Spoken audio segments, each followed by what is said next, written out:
मी सध्या आलेला आहे नांदेड जिल्ह्यातील प्रगतशील शेतकरी पिंपळगाव येथील संतोषराव डकसाहेब यांच्या उसाच्या प्लॉटमध्ये की त्यांनी 2.5 एकरला आपल्या तिरंगा जैविक कृषी केंद्रावरचे औषधं त्यांचे वापरणं चालू आहेत.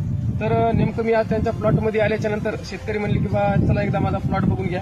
तर मी प्रत्यक्ष त्यांच्या शेतामध्ये आल्याच्या नंतर त्यांचा आपण प्लॉट हे बघू शकता आणि शेतकऱ्याला विचारू शकता फुटव्याची संख्या आहे, क्वालिटी कशी आहे किंवा ग्रीनरी कशी आहे ते शेतकरी सांगतात. तुम्हाला वगैरे नंबर 1 घेतात. औषध 2 वेळेस ड्रेसिंग केली, दुसरं खत वगैरे रासायनिक कोणतं वापरलं नाही. बरं, तुम्हाला फुटवे वगैरे कशी वाटायची? फुटवे नंबर 1 वाटायची बघा. बरं, तुमच्या बघा फुटव्याची संख्या मोजू आपण जोरात. 2 3 4 5 6 7 8 9 10 11 12 13 14 15 16 17 18. तर बघू शकता शेतकरी मित्र, खर्चामध्ये तुमची बचत पाहिली की नाही? खर्चामध्ये बरेच खर्चामध्ये सुद्धा त्यांची